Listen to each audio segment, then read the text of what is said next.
இன்றைக்கு நம்முடைய காலகட்டங்களை பொறுத்த வரைக்கும், நம்முடைய பகுதிகளை பொறுத்த வரைக்கும் தெரிந்து கொள்ள வேண்டிய ஒரு விஷயத்தை தலைப்பாக நாம் எடுத்திருக்கிறோம். அதுதான் மீரான் சாஹிபு மௌலிது பற்றிய விளக்கம்.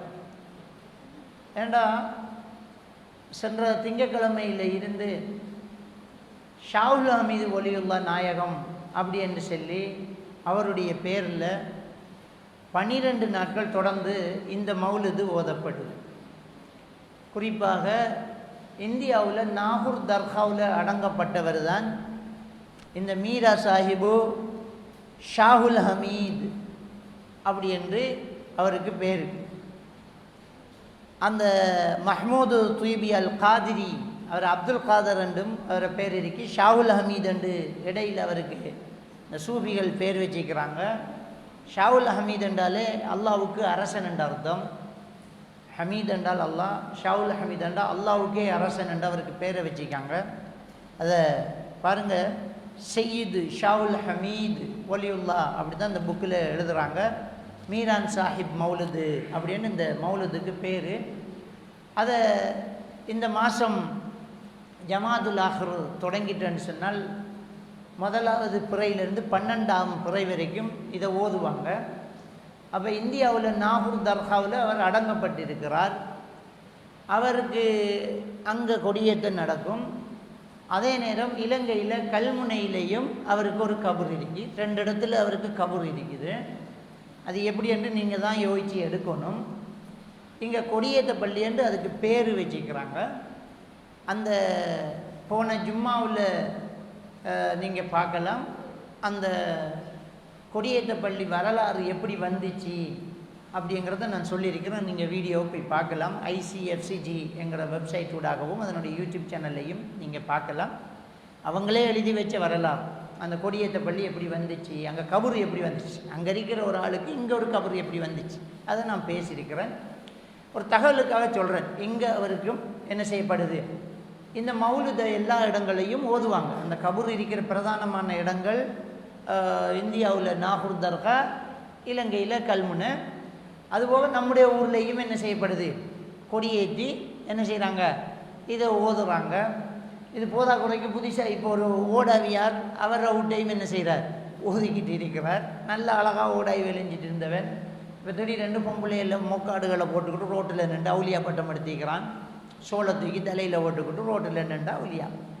அவரை மூட்டை கொடியேற்றி இப்படி இந்த கொடியேற்ற நடத்தி இந்த மௌலுது ஓதுறாங்க. இப்போ என்ன இருக்குது இந்த மௌலுதுலன்னு நம்ம பார்ப்போமே. இந்த மௌலுதில் ஓதுறது அரபில் தானே ஓதுறேன். இப்போ பொதுமக்கள் நாம் என்ன செய்கிறோம்னா அரபில் ஓதுறாங்க. கையில் இந்த தலைவாணி, இந்த தலையில் கைலஞ்சை கட்டிக்கிட்டு தொப்பியை போட்டுக்கிட்டு பெரிய மணக்க சாம்பிராணி கொளுத்தி வச்சு கற்கண்டு வச்சு வெள்ளை விரித்து ஓதுறாங்க, அரபில் ஓதுறாங்க. இனி பொம்பளைகள் கையேந்திக்கு நிற்காங்க, முக்காடு ஓட்டுக்கு நிற்காங்க. நாரிசாக்கள் குடுவாட போகுது, எல்லா இடத்துலையும் அறிவிச்சிட்டாங்க. நாரிசா குடுவாடும் 23ஆம் தேதி நாரிசா முடியுது அது. அப்போ இப்படி பெரிய நாரிசாக்களோட இது என்ன செய்யப்படுது, 23 இல்லை, வர வெள்ளிக்கிழமை என்னமோ நாரிசா அப்படி இது குடுவாடுது அப்படின்னு சொல்லி என்ன செய்கிறாங்க, ஓதுறாங்க. இந்த மௌலுத் என்ன இருக்குது இதில்.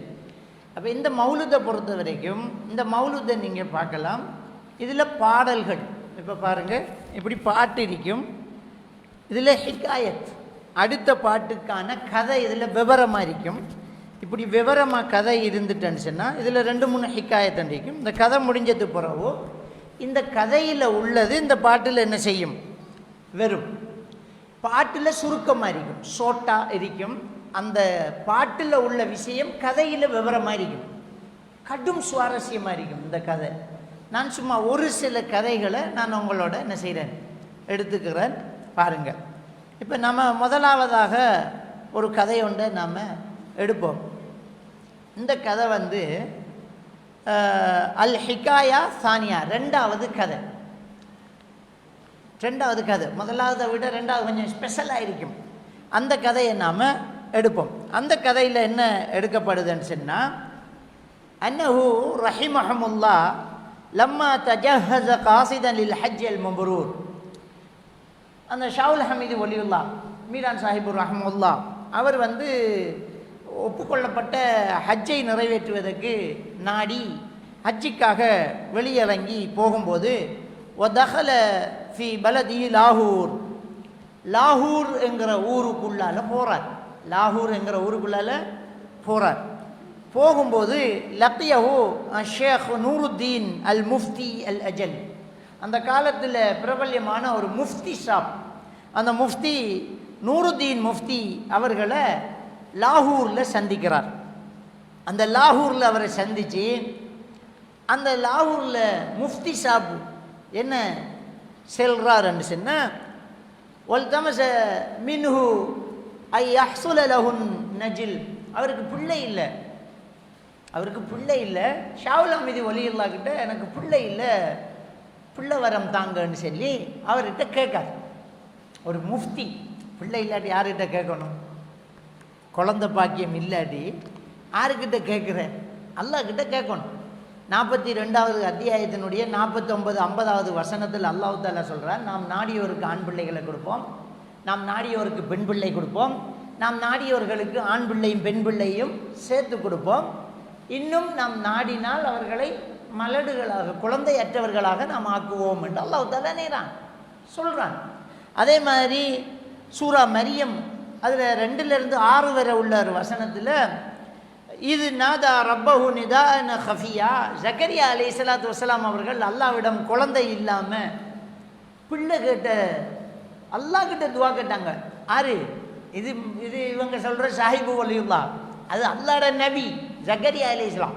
அவர் என்ன கேட்குறாருண்டா, ரப்பி இன்னி வஹனல் அலுமு, என்னுடைய எலும்புகள் எல்லாம் பலகீனமாக போச்சு, வயசு போச்சு, தலை என்ன செஞ்சுட்டு நரைச்சிட்டு, என் பொண்டாட்டி மலடியாக போய்த்தா கிளவி ஆயிட்டா, எனக்கு என் குடும்பத்தை நினச்சி கவலையாக இருக்குது, எனக்கு ஒரு வாரிசு வேணுமென்று அவர் துவா கேட்டார்.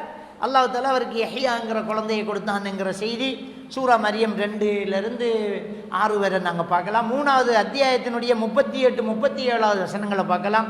அதே மாதிரி 100வது அத்தியாயத்தினுடைய 37வது அத்தியாயத்தினுடைய 100வது வசனத்தில் பார்க்கலாம். 21வது வசனத்தில் 89, 90வது வசனத்தில் நாங்கள் பார்க்கலாம். அப்போ இப்படி இந்த குழந்தைய அல்லாஹ்கிட்ட தான் நபிமார்கள் கேட்டாங்கன்றதை நாங்கள் பார்க்கலாம். இதில் இவர் என்ன செய்கிறாருண்டா, முஃப்தி பேர், அவர் முஃப்தியா நூருத்தீன் அல் முஃப்தி அல் அஜல், அந்த காலத்து பிரபல்யமான ஒரு முஃப்தி நூருத்தீன் இவர்கிட்ட பிள்ளை வரம் கேட்டார்.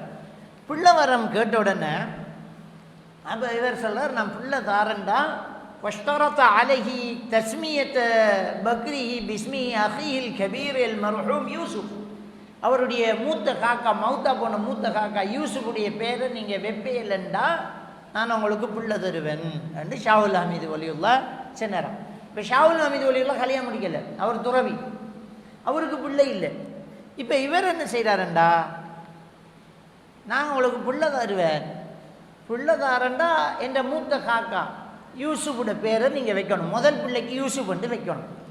ஒ தஸ்லீமஹு லஹு பிலா இபாஇன் வலா தஅஸ்ஸுஃபின், எந்த சங்கடமும் கவலையும் இல்லாமல் பிள்ளை பிறந்தோன்னே எனக்கிட்ட தந்துடணும், மூத்த பிள்ளை எனக்கு தான், பிள்ளைய எனக்கு தந்துடணும் அப்படின்னு சொல்லி ஒலி எத்தஹிதஹு வலதா, அந்த பிள்ளையை நான் எடுத்துருவேன், எரிதுஹு ஃபி ஜமீஇ மா யுஹதா இலைஹி அபதா, எப்பையும் எனக்கு தரப்படக்கூடிய அன்பளிப்புகள் அவருக்கு கிடைக்கும்.